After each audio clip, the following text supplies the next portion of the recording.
Good afternoon, children. So let us start the last physical division of our country, that is the island groups. Now, when we do the island groups, children, so we will have to do the two different island formation in our country. One is the Andaman and Nicobar Islands in the Bay of Bengal and the Lakshadweep Island group in the Arabian Sea. Both their formation is quite different, and the seas that they occur are Bay of Bengal, which has Andaman and Nicobar Islands, and the Arabian Sea, which is having Lakshadweep. Both these groups are archipelagos. Archipelagos are the group of islands. In case of Andaman and Nicobar, we have two groups. One group is Andaman, the other group is Nicobar. Andaman lies in the northern part and Nicobar lies in the southern part. Both of them are separated by the 10-degree channel. 10-degree north latitude separates the Andaman and the Nicobar Islands from each other, and so this 10-degree north latitude is known as 10-degree channel, which separates Andaman and Nicobar. The capital of Andaman and Nicobar is Port Blair, which is in the Andaman, located in the Andaman group. Now, children, starting with the Andaman and Nicobar Islands, we all know this Andaman and Nicobar Island is an union territory of the Indian Union, and it's separated from India by the Bay of Bengal. The Bay of Bengal lies in the western side, whereas in the eastern side lies the Andaman Sea. There is a total 572 islands, including the Andaman and the Nicobar groups. 572. It's an archipelago containing 572 islands. Both these groups, that is Andaman and Nicobar, are separated from each other by the 10-degree north latitude. This 10-degree north latitude is known as 10-degree channel. 10-degree north latitude is known as 10-degree channel. And of course, we know that the capital of Andaman and Nicobar is Port Blair, which lies here, and it's a part of the Andaman group. But it is taken as together. It is taken as the capital of both Andaman as well as Nicobar together. Now, this Andaman Nicobar Islands, in fact, it lies much closer to Malaysia and Indonesia.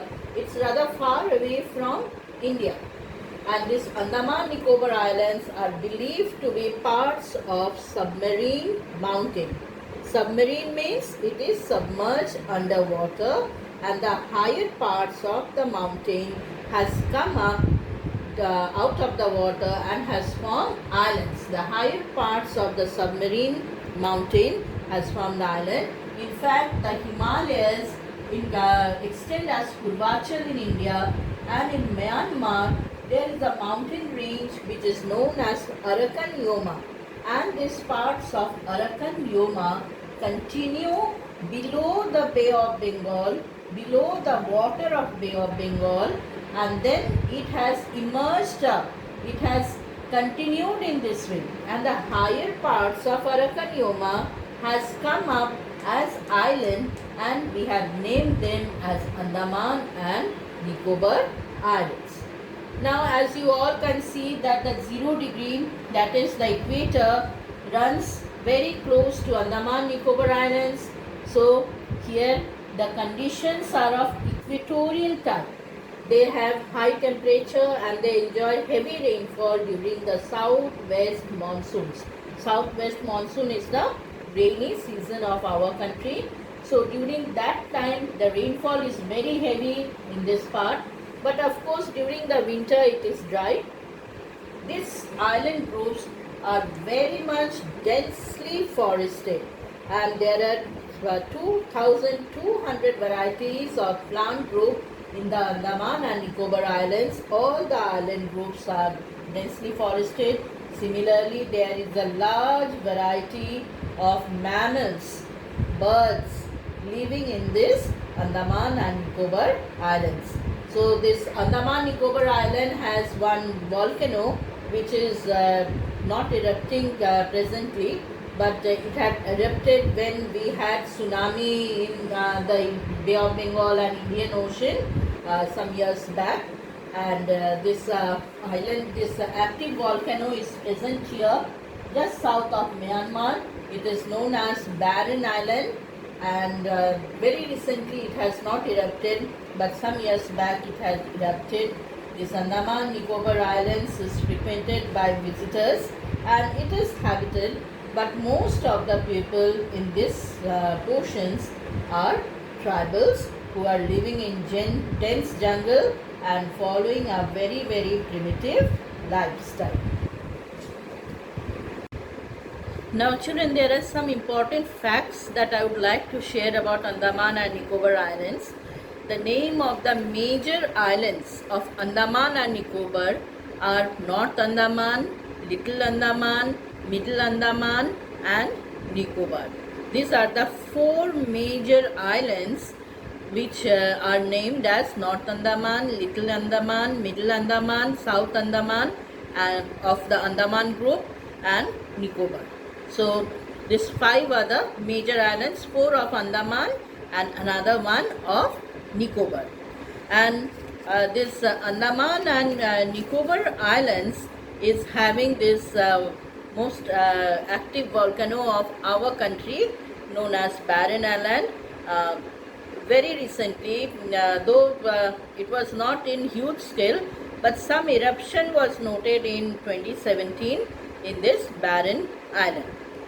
And 86.2% of the land area is covered by tropical evergreen forest with 2,200 varieties of trees. And most of these flora also exist in India, Myanmar, Malaysia, etc. Now, including the animals, children, there are 50 varieties of mammals.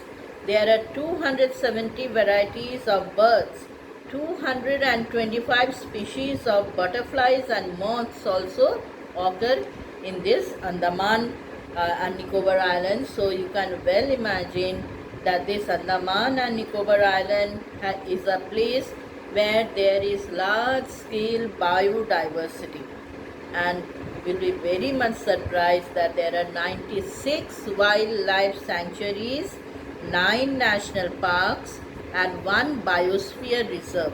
96 wildlife sanctuaries in this area, in this island groups, and 9 national parks are there and 1 biosphere reserves are there. You know why this national parks and wildlife sanctuaries are created?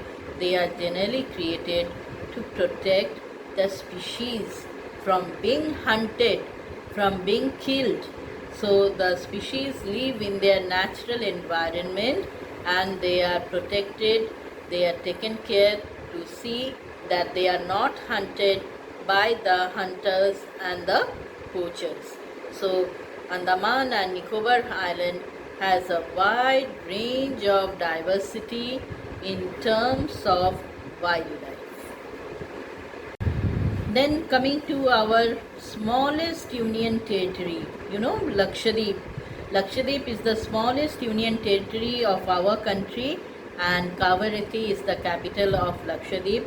Previously it was known as Lakshadweep, Minicoy and Amendevi Islands. This was the previous name, Lakshadweep, Minicoy and Amendevi Islands. And you will be surprised, children, the smallest airstrip means the place where the plane is just coming down, touching the ground. The smallest airstrip of our country is located in this Lakshadweep Island. And many visitors, many tourists, they go just to take a view of this smallest airstrip.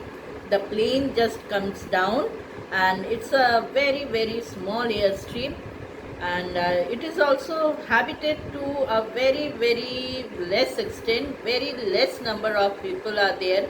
The number of islands in this group is also quite less. It is also a archipelago because there are small islands. In fact, some believe that Maldives, which lies to the southwest of our country, which is an island country lying to the southwest of India, in fact, Lakshadweep is the northern part of this Maldives groups of islands. And this island group is in fact made up of corals.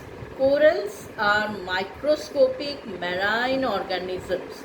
They are microscopic, means very small, very minute marine organisms whose body is made up of calcium carbonate, and this calcium carbonate is secreted by these corals. Now they attach themselves to any kind of physical structure. It can be a deep sea island, it can be a deep sea mountain formed in the bed of the ocean or the sea. So the corals, they start sticking to the structure, the physical structure. The physical structure is known as reef, and coral is the organism. Okay, now like we see coral, say coral reef. So what is coral reef? The corals are the microscopic organisms, and reef is the physical structure. That is, it can be a mountain, it can be a plateau beneath the water, it can be an island formed on the surface of the sea, and of course these corals, they start sticking on the surface of this physical structure, and they stick to each other also, and they are evident below the water of the sea, and below, from above you can see below the water also, and even on the surface also you can see them if they are sticking out on the surface. And so this Lakshadweep is made up of corals. So these corals give a very beautiful landscape to Lakshadweep, and Lakshadweep in fact is having 10 inhabited islands and 17 uninhabited islands. 10 islands of them are there where the people are living, and there are 17 islands where the people do not live. But here also there are sanctuaries where the birds and the turtles, they are found in huge number. There is an island named Pitti Island which is there as a bird sanctuary, as a very important bird sanctuary. Here also the vegetation type is tropical moist forest. Why tropical? Because it lies in the tropical zone, and moist because of the rainfall that it is receiving. And there are total 39 islands. In case of Andaman Nicobar, the number was 572. In case of Lakshadweep, the total number of islands are 39. Now coming to the coral reefs again, children, this you will get this term in your book, that these corals are microscopic organisms and they flourish in shallow, mud-free, warm water. Shallow means where the depth is not much. So you will find the Lakshadweep island is quite closer to the Indian mainland, and the water is not very deep.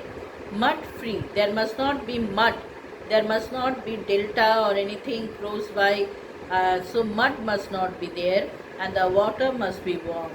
It is warm because it is closer to the equator. The sea is, that part of the sea is closer to the equator, so the water is warm. So it is written, it flourishes in shallow, mud-free water. Now these coral reefs, they form, I just now explained what is a reef. Reef is a physical structure. They form in different ways. Now in your book you will also find the term atoll.